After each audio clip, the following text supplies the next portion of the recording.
Entendendo a Bíblia em boa companhia, coroados. Sim, estamos coroados. Oh, não. Nós perdemos a coroa. Veja o que está escrito em Lamentações, capítulo 5, versos 15 a 17. Dos nossos corações fugiu a alegria, nossas danças se transformaram em lamentos. A coroa caiu da nossa cabeça. Ai de nós, porque temos pecado. E por esse motivo, o nosso coração desfalece, os nossos olhos perdem o brilho, a vida se esvai de nós porque perdemos a coroa. Porque quando perdemos a coroa que Deus colocou na sua cabeça, quando nós tínhamos essa coroa, o pecado não pairava. Ele estava rodeando, mas ele não havia dominado sobre o homem. É o que lemos logo no Gênesis. Aliás, coroados, porque Jesus vai providenciar novamente a coroa para nós, seus filhos. É a promessa, a aliança eterna de Deus, a última lição desse trimestre, falando sobre a promessa e a aliança eterna de Deus. Porque a partir de amanhã nós teremos um novo tema, descanso. Descanso com Cristo, descanso em Cristo. Nesse mundo turbulento, nós teremos sim um descanso em Jesus. Coroados, voltando ao tema, como nós vemos lá em Gênesis capítulo 1, o começo da história do homem. Verso 27. Criou Deus o homem à sua imagem, a imagem de Deus o criou, homem e mulher os criou, Deus soberano do universo, aquele que é o Deus rei do universo, criou o homem à sua imagem e semelhança, portanto, coroado. Deus os abençoou e o que ele fez depois? Disse: sejam férteis e multipliquem-se, verso 28. Encham e subjuguem a terra, dominem sobre os peixes do mar, sobre as aves do céu e sobre todos os animais que se movem pela terra. O propósito de Deus é que o homem exercesse o domínio, não a tirania. Agisse como um zelador, um condômino, alguém que estivesse como um mordomo, servindo a natureza no lugar de Deus, zelando, cultivando o jardim. Essa é a mensagem. Disse Deus: eis que lhes dou todas as plantas que nascem em toda a terra, produzem semente. De todas as árvores que dão frutos, com semente elas servirão para alimento para vocês. Bem, ali estava então o homem como Dominus, como Senhor, como Rei, coroado pelo próprio Cristo. Mas não é bom que o homem esteja só. E depois veio então ali uma grande tragédia. O homem desobedece a Deus, prova do fruto proibido, experimenta do fruto do pecado e da separação entre o homem e Deus. São os vossos pecados que fazem separação entre mim e vós, diz a palavra de Deus. E o homem se vê nu, sem a coroa, sem o manto da justiça, passa a se esconder entre as folhagens do jardim. Foi preciso que Jesus, o Rei da Glória, aquele que tem a coroa, se apresentasse como nossa justiça para nos vestir novamente. Com a promessa, a aliança eterna de Deus, essa promessa ele traria novamente a redenção e a salvação ao mundo. Foi então que Jesus veio, morreu. Todos os profetas anunciaram isso, a Bíblia toda fala disso. Ele morreu por mim e por você, para devolver a nós a coroa da vida eterna, a possibilidade de fugirmos da consequência do pecado. Não que consigamos escapar, mas pelos méritos da justiça de Cristo que nos é imputada, que foi colocada em lugar do nosso pecado. Cristo se fez pecador, pecado. Ele se fez pecado, não pecou, mas tomou os meus pecados, e assim o mundo, o universo, os outros mundos, os anjos, todos passam a ver agora o pecador que sou eu, com o rosto de Jesus. E aquele Jesus martirizado mostrou indelevelmente os frutos, as consequências do pecado. A partir daí, a obra de salvação e de redenção precisa da intervenção de Jesus. É o que estudamos durante esse trimestre. Ele está nos céus intercedendo, advogando em nosso favor diante das acusações que Satanás lança sobre nós. Salmos capítulo 8, versos 3 a 6. Bem, esses temas nós abordamos agora há pouco nos 5 minutos, Vem Entende. Espero que você tenha visto, para curtir, compartilhar e seguir a nossa programação. Assim como peço que você curta e compartilhe o Entendendo a Bíblia em Boa Companhia, para multiplicar as bênçãos dos céus com as pessoas que você ama. Quando contemplo os teus céus, obras dos teus dedos, a lua e as estrelas que ali firmaste, pergunto: que é o homem para com ele se importes, e o filho do homem para que dele se preocupes? tu o fizeste um pouco menor do que os seres celestiais e o coroaste de glória e de honra. Tu o fizeste dominar sobre as obras das tuas mãos, sobre os seus pés tudo puseste. Então, fomos colocados no Éden com um poder de domínio no lugar de Deus, com o poder delegado de Deus. Nós estávamos coroados pela graça, imbuídos da principal mensagem da salvação de Deus.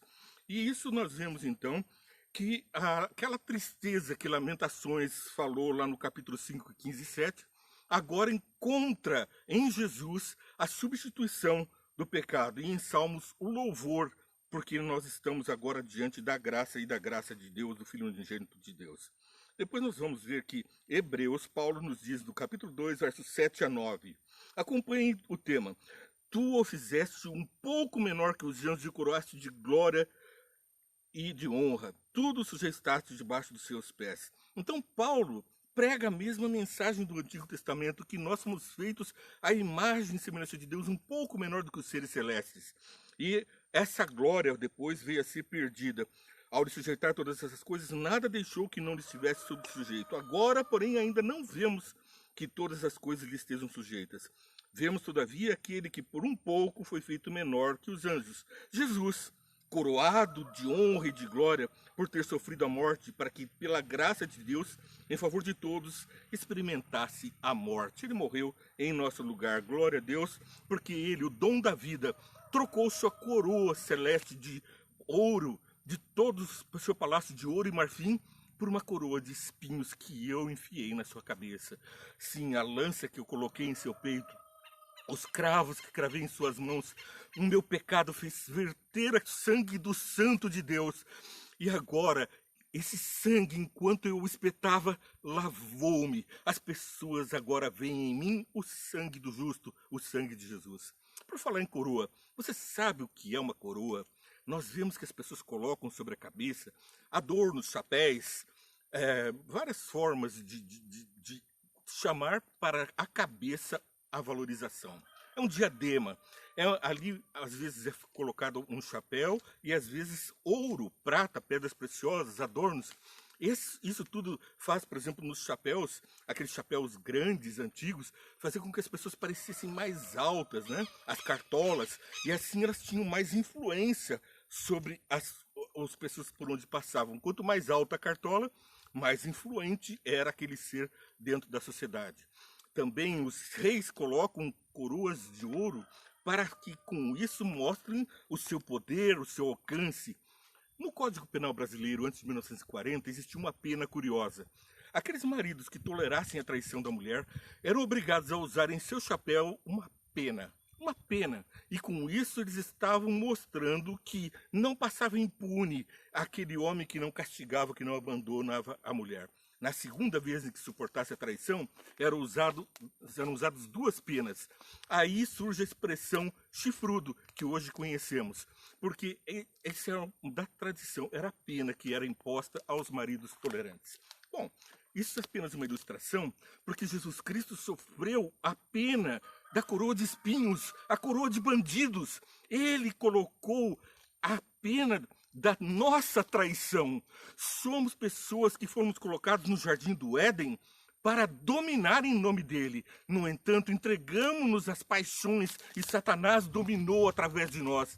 Traímos a confiança do nosso Senhor e Redentor, e em vez do pecado surgir em nós a morte eterna, ele vem, paga o preço e redime o homem da culpa e do pecado. Veja Apocalipse capítulo 14, verso 14. É a Bíblia do Gênesis ao Apocalipse anunciando: olhei diante de mim e estava uma nuvem branca, e assentado sobre a nuvem alguém semelhante ao Filho do Homem. Ele estava com uma coroa de ouro na cabeça e uma foice afiada na mão.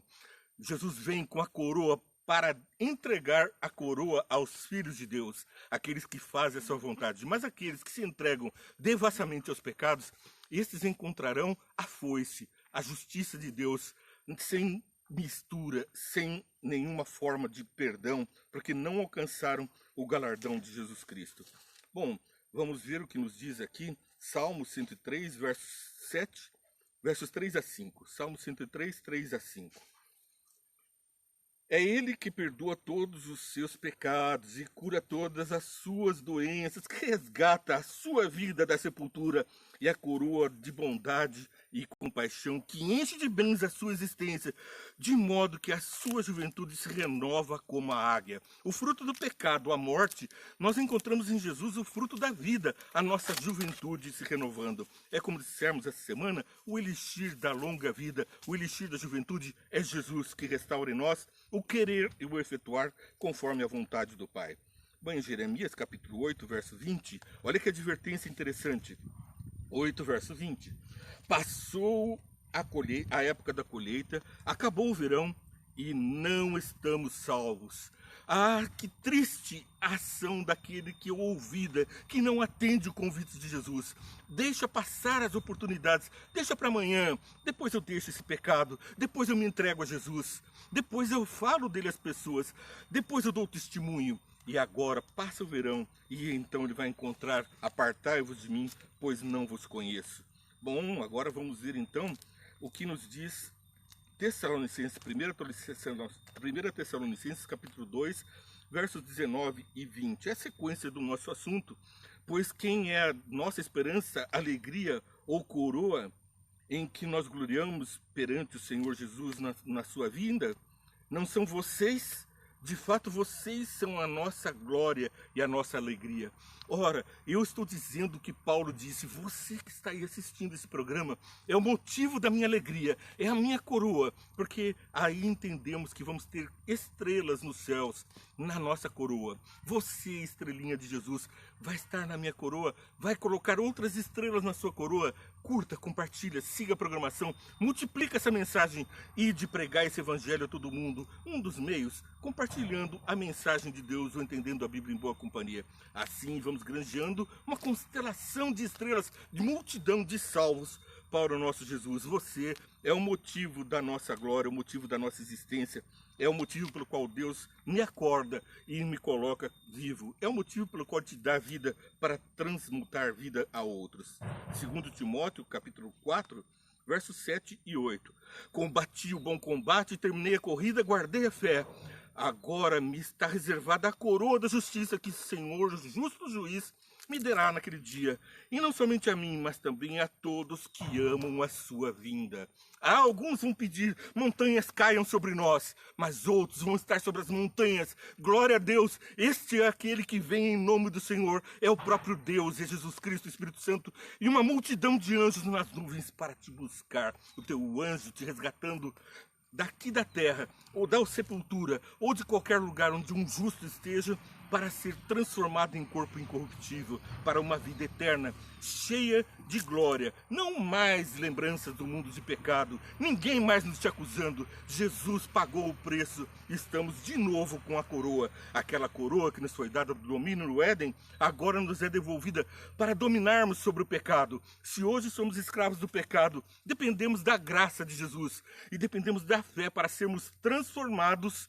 Agora fomos transformados em corpo incorruptível. Nada mais nos prende ao mundo do pecado. A liberdade e a libertação em Jesus é plena e total. Bem, vamos adiante, terminando já o nosso discurso de hoje. Tiago, capítulo 1, verso 12. Tiago, capítulo 1, verso 12, é o irmão de Jesus nos dizendo: feliz é o homem que perseverar na aprovação, porque depois de aprovado receberá a coroa da vida que Deus prometeu aos que o amam. Você ama Jesus? Se me amardes, guardareis os meus mandamentos. Então nós temos que andar na graça, pela fé, obedecendo, para que nós possamos multiplicar bênçãos. E assim, quando guardamos os 10 mandamentos, amamos o próximo como a nós mesmos e a Deus sobre todas as coisas, fazemos com que os homens deem glória a Deus, porque não matamos, não roubamos, não mentimos, não adulteramos, não falamos falsos testemunhos. Em outras palavras, estamos vivendo segundo a promessa, a aliança eterna de Deus, adorando a Deus sobre todas as coisas, não tomando seu santo nome em vão, não construindo imagens de escultura, nem se prostrando a elas, e guardando o dia do sábado que está chegando. É sexta-feira, na hora do pôr do sol, na viração do dia. Jesus vem para passear com você e comigo no sábado, o dia de festa, de celebração dos céus, da nossa criação, da nossa redenção, no qual Jesus descansou no sábado, para depois, respeitando ainda o mandamento, celebrar conosco a nossa salvação. É Jesus nos devolvendo a vida e a coroa. Apocalipse 2:10. Não tenha medo do que você está prestes a sofrer. O diabo lançará alguns de vocês na prisão para prová-los, e vocês sofrerão perseguição durante 10 dias. Seja fiel até a morte, e eu lhe darei a coroa da vida. Aquele que tem ouvidos para ouvir o que o Espírito diz às igrejas, ouça, ouça a mensagem que é dada ao vencedor, de modo algum sofrerá a segunda morte. Nós teremos vida e vida eterna, é a promessa. Lá em Apocalipse 14, verso 14, repito. Olhei, diante de mim estava uma nuvem branca, e assentado sobre a nuvem alguém semelhante ao Filho do Homem. Ele estava com uma coroa de ouro na cabeça e uma foice afiada. E tem uma coroa reservada para você. E tem um mundo melhor, reformado, restaurado por Jesus. Aquele que fez todas as coisas, viu serem destruídas pelo mal. Eis que faço novas todas as coisas e refaz o meu ser. Como? Através da observância das suas ordenanças, através da graça, sou liberto da escravidão, aqui, agora, não para o futuro. Vou sendo livre do pecado cada vez que vou assassinando um dos pecados, vou encontrando a glória diante dos céus, na graça de Jesus, pela fé em Jesus e a salvação plena através dos tempos para a glória de Deus. Você acaba de assistir Entendendo a Bíblia em Boa Companhia. Assista também os 5 Minutos Vem Entende todos os dias com você, para você curtir, compartilhar essa programação, seguir a nossa página, toca o sininho, e assim você vai dar relevância, vai fazer com que outras pessoas vejam, e você também vai ser lembrado desse programa. Essa foi a última lição, a promessa, a aliança eterna de Deus. Agora estamos partindo para um descanso, não só o descanso sabático que se aproxima, um descanso em Cristo. É o tema para esse próximo trimestre de estudos, do qual nós estaremos nos baseando. E amanhã, não perca, vivendo em uma sociedade que não para e descansando em Cristo. Que Deus te abençoe e faça de você a luz dentro de um mundo em trevas. Que Deus te abençoe.